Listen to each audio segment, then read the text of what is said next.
Assalamualaikum warahmatullahi wabarakatuh. Halo guys.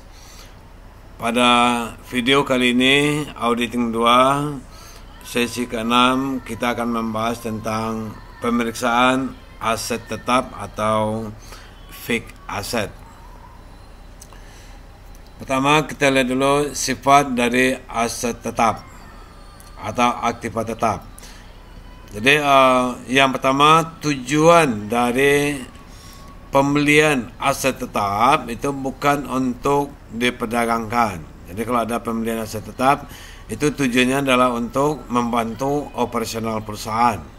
Di perusahaan mungkin beli mobil, maka mobil yang dibeli itu adalah dalam rangka menjalankan aktivitas operasional perusahaan. Yang kedua, masa manfaat itu lebih dari 1 tahun. Jadi aset itu masa manfaatnya harus lebih dari 1 tahun buku. Kalau di bawah tahun buku berarti masuk sebagai perlengkapan, bukan sebagai aset tetap. Kemudian yang ketiga, jumlah aset tetap itu nilainya material. Jadi nilainya cukup signifikan.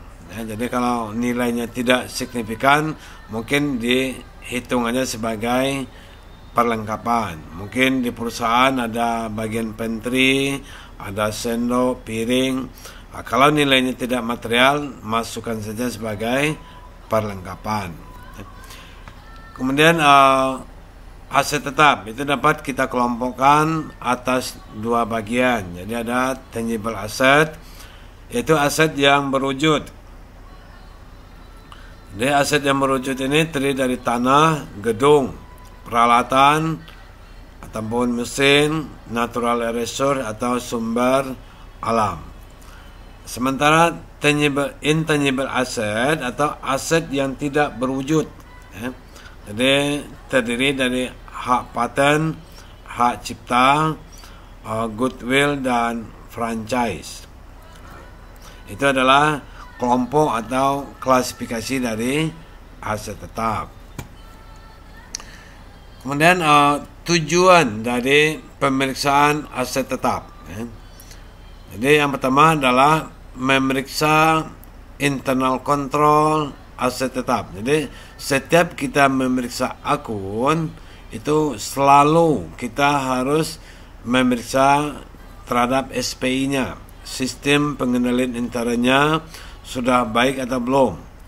Jadi pada materi sebelumnya sudah pernah dibahas bagaimana mengevaluasi suatu SPI, ya, baik SPI perusahaan secara keseluruhan ataupun SPI terhadap akun-akun tertentu. Jadi biasanya hasilnya 3 aja. Jadi SPI itu bisa dikatakan baik, atau mungkin hasilnya sedang, atau mungkin hasilnya tidak baik, ya. Kemudian yang kedua, eksistensi aset tetap. Jadi memastikan keberadaan aset tetap tersebut. Jangan sampai nanti ada aset tetap yang fiktif, ya. Kemudian penambahan aset tetap dalam tahun berjalan itu dihitung sebagai capital expenditures, ya. Kemudian yang keempat, memeriksa penarikan aset tetap sudah sesuaikah dengan otoritas pihak yang berwenang. Jadi untuk penarikan menghapus bukan aset tetap itu harus dilakukan oleh pihak-pihak tertentu, ya. Jadi tidak semua orang boleh melakukan penarikan aset tetap, ya. Dan memeriksa penyusutan aset tetap apakah sudah sesuai dengan standar akuntansi keuangan, ya. Apakah penyusutannya garis lurus, saldo menurun, dan lain-lain sebagainya. Yang keenam, memeriksa penyajian di neraca apakah sudah sesuai dengan standar akuntansi perlakuan aset tetap. Jadi sebetulnya banyak yang akan dibahas, cuman karena keterbatasan ya kita mengambil poin-poin pentingnya saja. Jadi contohnya umpamanya aset tetap tanah itu perlu dilakukan penilaian kembali secara berkala. Mungkin dulu tanahnya dibeli dengan harga 100.000 per meter. Mungkin itu adalah harga 5 tahun yang lalu atau mungkin 10 tahun yang lalu. Mungkin sekarang harga tanahnya bisa mencapai 10 juta per meternya. Jadi sehingga perlu penyesuaian kembali terhadap nilai aset tanah tersebut. Jadi cukup banyak pembahasan aset tetap. Cuman di sini kita tidak akan membahas secara mendetail satu persatu. Di sini hanya kita buatkan contoh-contohnya saja. Ya, jadi bagaimana aset tetap agar sesuai dengan standar akuntansi keuangan. Makanya sebagai auditor kita harus paham bagaimana perlakuan akuntansi aset tetap. Ya. Jadi sebagai seorang auditor tentu sudah menguasai intermediate dan advance. Ya. Kemudian yang berikutnya adalah karakter khusus aset tetap. Jadi yang pertama adalah nilai per unitnya besar. Jadi masing-masing akun ya perkiraan itu nilai nominalnya besar, namun frekuensi transaksinya jarang. Jadi dalam setahun transaksi aset tetap itu jarang terjadi. Ya mungkin hanya sekali atau 2 kali ya. Yang kedua, mutasi aset tetap itu sedikit jika dibandingkan dengan perkiraan lainnya. Ya mungkin dalam setahun hanya sekali 2 kali transaksi ya. Mungkin bahkan tidak ada sama sekali. Berbeda kalau kita mengaudit piutang atau mungkin penjualan, tentu mutasi transaksinya sering terjadi ya. Kemudian yang ketiga, prosedur cut off bagi aset tetap itu nggak penting ya, tidak perlu kita melakukan cut off-nya, serah terima itu, karena tidak mempengaruhi dari kepemilikannya. Kemudian jika sudah pernah diaudit oleh akuntan publik sebelumnya, maka perlu dicocokkan dengan laporan akuntan terdahulu tersebut ya. Kemudian yang berikutnya adalah ciri-ciri internal control, bagaimana aset tetap yang baik. Jadi SPI aset tetap yang baik, yang pertama berpedoman pada anggaran. Jadi pembelian aset tetap itu, pengadaan itu harus berdasarkan anggaran yang sudah ditetapkan. Jadi tidak boleh tiba-tiba ya. Jadi harus berpedoman pada anggaran. Apakah penambahan aset tetap itu akan membuat kinerja perusahaan itu semakin baik, atau mungkin juga bisa sebaliknya ya, jangan sampai membebani perusahaan. Kemudian penambahan aset tetap atau penarikan diotorisasi oleh pejabat yang berwenang. Jadi harus ada pejabat yang diberi hak untuk melakukan penambahan ataupun penarikan aset tetap tersebut. Kemudian adanya kebijakan tertulis mengenai capitalization dan depreciation. Jadi semua aturan-aturan itu sebaiknya tertulis, jangan hanya secara lisan. Jadi sehingga dapat disosialisasikan dan semua orang memahaminya. Ya. Kemudian adanya kartu aset tetap. Ya. Jadi ada sub buku besar. Jadi adanya kartu, jadi sehingga dapat diidentifikasi dengan baik. Bahkan masing-masing aset tetap itu sebaiknya diberi nomor kode ya. Jadi sehingga lebih tertib administrasinya. Kemudian setahun sekali itu dilakukan pemeriksaan fisik. Jadi cek fisik dari aset tetap itu kondisinya mungkin perlu diperbaiki, diservis, atau mungkin sudah tidak punya nilai ekonomis lagi, nggak bisa lagi dipakai, ya mungkin sebaiknya disarankan dihapus bukukan ya. Kemudian dokumennya dijaga. Jadi aset tetap ya mungkin ada tanah, tentu ada sertifikat tanah, BPKB mobil, semuanya harus dijaga, disimpan oleh orang-orang tertentu ya. Dan yang terakhir, aset tetap itu harus diasuransikan di dalam rangka melakukan kehati-hatian. Jadi seandainya ada kerugian, musibah, maka ada pihak asuransi yang menanggung risiko. Agar lebih jelas pada kasus ini kita berikan contoh.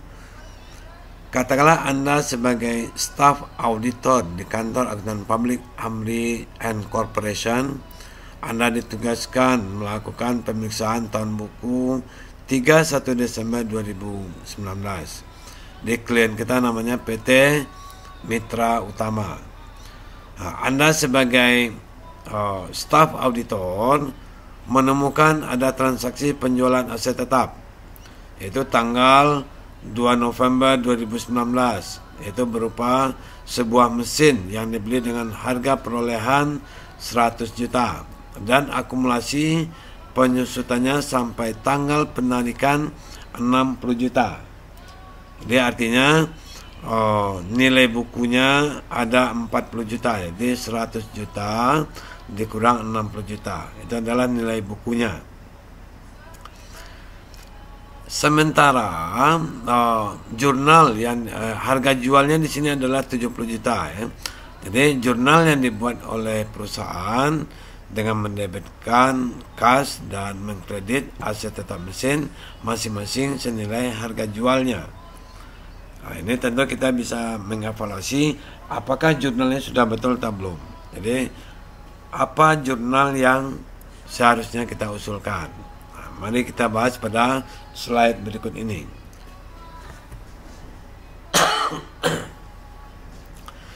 Jadi jurnal yang dibuat oleh klien, kas pada aset tetap mesin masing-masing 70 juta. Tentu jurnal ini salah karena tidak ada penyusutan yang sudah dibuat sebelumnya. Padahal jurnal yang seharusnya adalah kas 70 juta di debit, akumulasi mesin 60 juta, aset tetap mesinnya di kredit 100 juta atau senilai harga pokoknya. Sementara laba penjualan aset tetap itu 30 juta. Laba ini diperoleh dari harga jual tadi 70 juta dikurangi dengan nilai buku. Tadi nilai bukunya adalah 40 juta. Jadi 40 juta dari 100 juta kurang 60. Jadi sehingga kita membandingkan nilai buku dengan harga jual.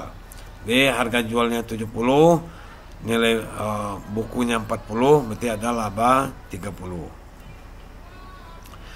Kemudian yang kedua, yang jurnal koreksi yang kita usulkan, berarti aset tetapnya itu adalah akumulasi aset tetap mesinnya 60 juta, aset tetap mesinnya 30 juta, dan laba penjualan aset tetap 30 juta. Jadi sehingga kita mengajukan jurnal koreksi ya. Kemudian yang berikutnya adalah sebagai kasus yang kedua, Anda sebagai staf auditor di kantor akuntan publik Amri Corporation ditugaskan melakukan pemeriksaan tahun buku 31 Desember 2019 pada PT Mitra Utama. Kita melakukan audit terhadap aset tetap dan kita menemukan transaksi 3 Oktober 2019 perusahaan membeli gedung beserta tanah nilainya 900 juta. Perusahaan membuat jurnalnya adalah tanah dan gedung pada kas masing-masing 900 juta. Padahal dalam akuntansi ini kan harus dipisahkan antara tanah dan gedung. Kemudian berdasarkan hasil audit kita menemukan bahwa harga tanah senilai 200 juta. Ini bisa dari harga NJOP atau mungkin harga pasar. Jadi sehingga kita mengajukan jurnal perbaikan. Ini jurnal yang dibuat oleh perusahaan tadi ya. Ini jurnal yang seharusnya di tanah 200 juta, gedung 700 juta, dan kas 900 juta. Jadi sehingga kita mengajukan jurnal koreksian atau jurnal perbaikan, yaitu debitnya tanah 200 juta, gedung 700 juta, dan tanah dan gedung itu 900 juta. Jadi dengan demikian koreksi ini kita usulkan jadi sehingga jurnal yang dibuat oleh perusahaan itu sudah menjadi benar.